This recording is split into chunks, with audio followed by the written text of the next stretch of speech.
Hey guys, this is So You Ready For It. Today is July 18, 2025, 9:25 a.m. Central Time. So this was a video request by someone. Early this morning, 9 hours ago, on my Communities tab, I asked this question. This question is still valid on that Communities tab, as well as under this video.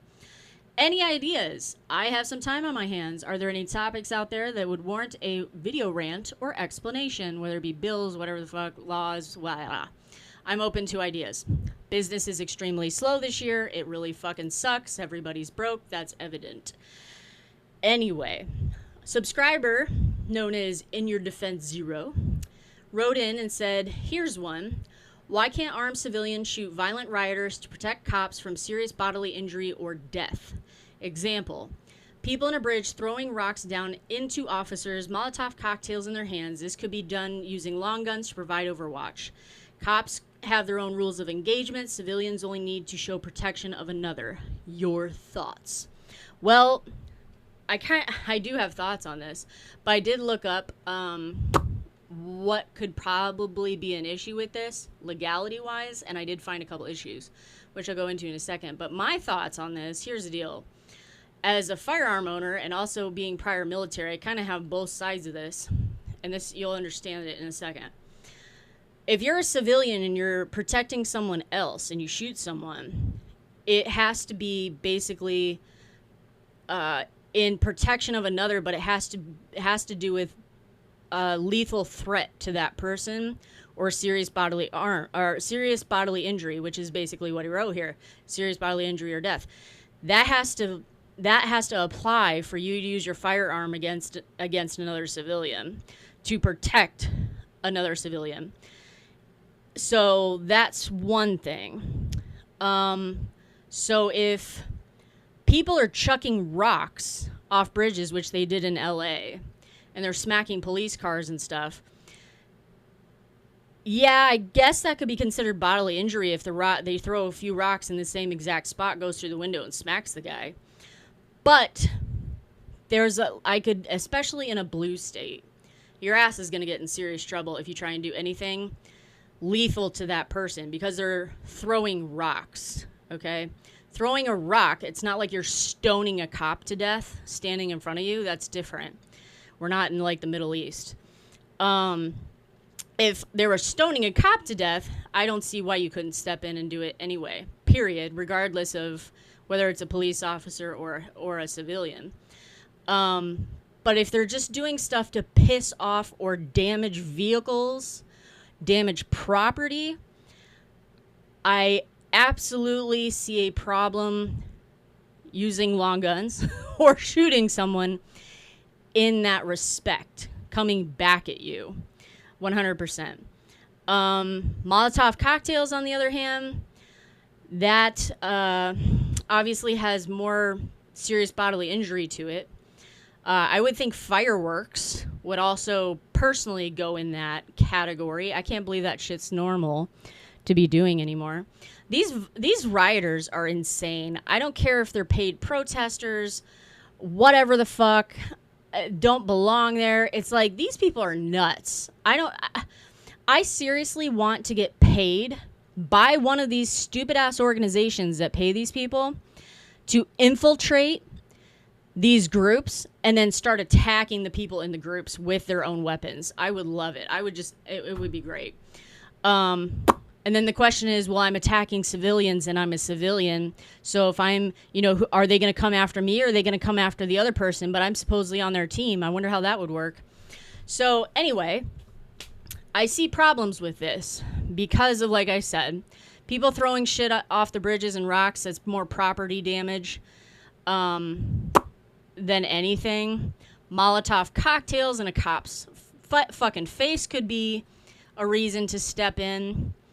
I think it, like, in sequence, if a Molotov cocktail got thrown at a cop, he got caught on fire, and there's two of you. One, I would think you could shoot the person who did it.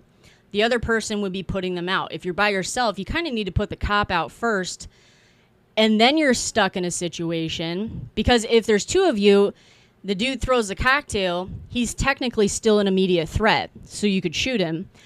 If you're by yourself, you put the cop out, the Molotov cocktail retard no longer has any type of weapon in his hands, you go over and shoot him, then you've got a problem. It's just like when someone's trying to rob you, and they do rob you or something, you know, by gunpoint, and you pull your gun out, and they're not in your face anymore, and they're running away, and you shoot them in the back. That is a problem for you because the situation has de-escalated, and you have now shot someone. But if they're robbing you and you shoot them in the face or the arm or whatever, and it's obvious that it was an altercation still going on, you're good to go. So in that particular, there's so many scenarios here that could cause a serious problem. Now, military stepping in, my thoughts, is that if people wanted to do this, civilians wanted to do this, first off, they couldn't do it on their own. They just couldn't. There's too many examples, just like the ones I said, where they could get charged for something because shit didn't happen in a certain sequence of events.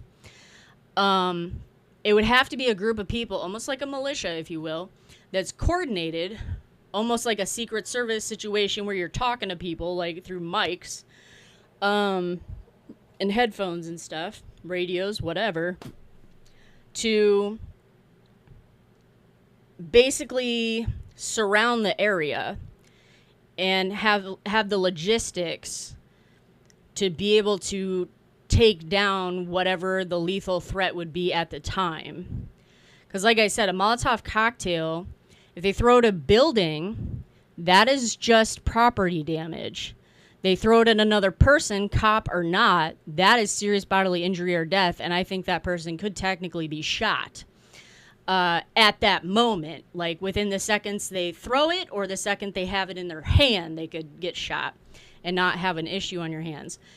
But single shooters going out there trying to help the cops, I just see so many problems with that coming back at you.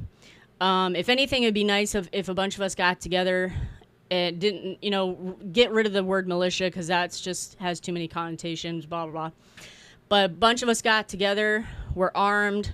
You're in a state where you can walk around with a firearm like Arizona, Missouri, stuff like that, open firearm, open carry, and just have stuff slung on your back and kind of like surround the people. That obviously does cause people to be more nervous because these assholes don't generally have guns. They have been found to have guns on them, but have not yet used them on a cop that I'm aware of in any of these riots.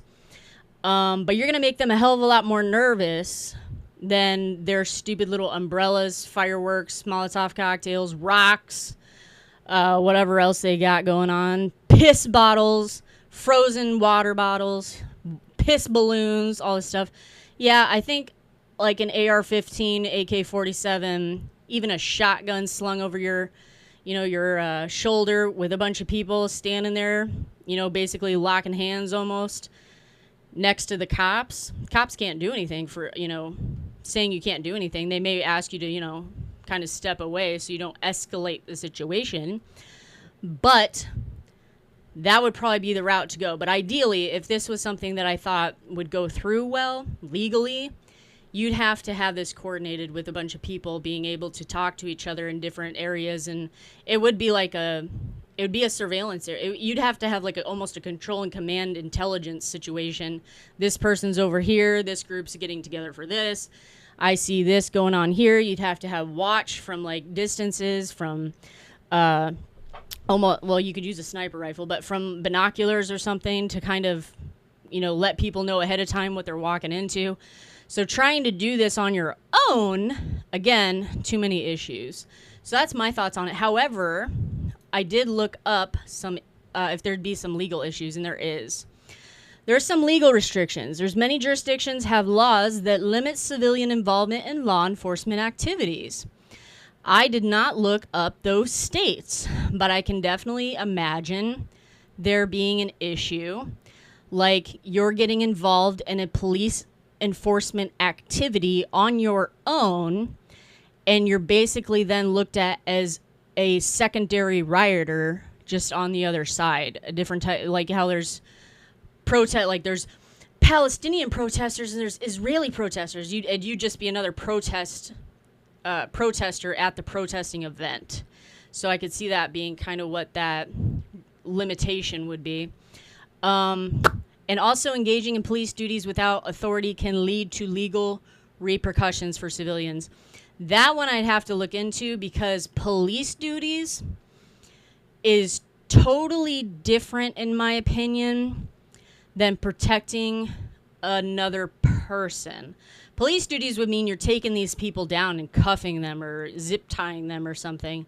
So that one was really generic. So I'd have to look into you'd have to give me a state, and I'd have to look into the area. Like, if you gave me a state of California and LA was the area, I could probably find laws that have to do with law enforcement activities getting involved, all kinds of stuff. I'm sure I could find all kinds of different laws for different states, cities, blah, blah, blah, but nothing comes to mind. So should civilians be allowed to protect police from violent rioters? Technically, in my opinion, yes, but you have to be very careful in the sequence you protect them if you're by yourself. And if you're not by yourself, you have to make sure that you are so coordinated, and I'll give you my example again of the Molotov cocktail, that the two of you are on the same page at that exact moment. So when that Molotov cocktail hits the air going towards that police officer, not any type of property, that they get shot by you or your partner, and then your other partner goes and helps put the police officer out. So that way, trying to bring that to court would be very difficult, I think, in my opinion, because you were protecting, yes, a police officer, but a civil. You're protecting an American, a police officer, a civilian, a person from bodily harm, and you're taking out the person who immediately did it. Like, it would have to be like almost their arm let go of the Molotov cocktail and you shot their ass. If they let go of the Molotov cocktail and it hit the cop and they don't have any type of other Molotov cocktails, firearms, anything that would cause bodily harm, and they're basically quote-unquote unarmed, and then you shoot them, you're going to have a problem. It would have to be so sequential, so coordinated for it to work out correctly. But like I said, I think there should be a bunch of us, like I said earlier, that just wander around with firearms, open carrying, and just kind of going through and scaring people that we exist. Not necessarily wearing fatigues or anything, just wearing normal clothes. Just fucking wear normal clothes, nothing, no shirts that have any, logos, signias, sayings, nothing. Just plain shirt, like pink shirts, blue shirts, white shirts. Nobody looks the same. Wearing jeans, shorts, cargo pants, whatever. Everybody looks different. So it doesn't look like you're going as a group, per se, like a militia. But just go and just kind of bother these people and, like, fucking mentally fuck them. That would be a good idea. But, yeah, the coordination situation in a military situation where you're all talking to each other and trying to do stuff, you would really have to do things in a perfect sequence. And if all these people are throwing shit at cops that aren't going to kill them, they may hurt them, but in every state actually does have laws that specifically state what serious bodily injury could be. I can't remember when I took my concealed carry course here, it was very specific. I can't remember what they said as an example, but beside the point, like throwing a solid ice water bottle at a police officer who's in riot gear is not going to cause serious bodily harm unless it hits them like perfectly in some other area. I have no idea. I mean, they'd have to really like do something crazy for them to get smacked in riot gear with that. But like, that's not good enough to be shooting anybody. Molotov cocktails, I would say, if they're stoning police, not stoning their property and their cars and all this stuff, that I would say you could step in for. If they're beating them up, you could step in for. But again, in that situation, as a firearm owner, if those people are unarmed, you can't you can get involved, but whether it's a police officer or not, I would think, but you can get involved and tussle with these people and try and get them off and stuff. But unless they have a weapon and basically are a threat of death to you or that other person, you may get in trouble if you shoot them. Like for example, I'm 5'6". Okay, if I run over to a cop and there's a bunch of 6'2" guys beating the hell out of them, I get involved by myself with them, and the police officer's basically on the ground bleeding, not moving, and they start attacking me, whether they have any type of weapon on them or not. I can shoot them because I'm in the situation where I could be seriously bodily harm or death, because these people are much bigger than I am. They could, if they're bodybuilders or something, they could pummel me and kill me because I'm 5'6", and smaller than them.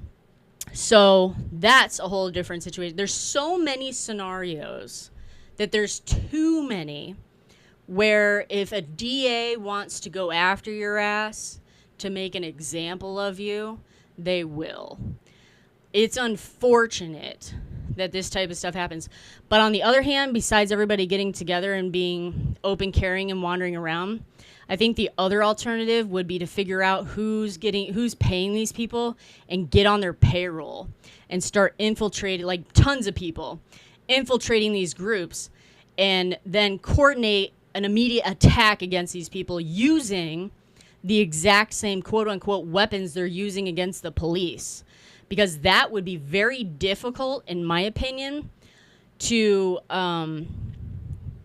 almost charge someone for, because they'd have to charge the rioter. Like if you infiltrate and they're throwing fireworks at the cops, and you are the same distance from that person as they are from the police throwing fireworks, and you throw a firework at that fucking protester, what's the difference?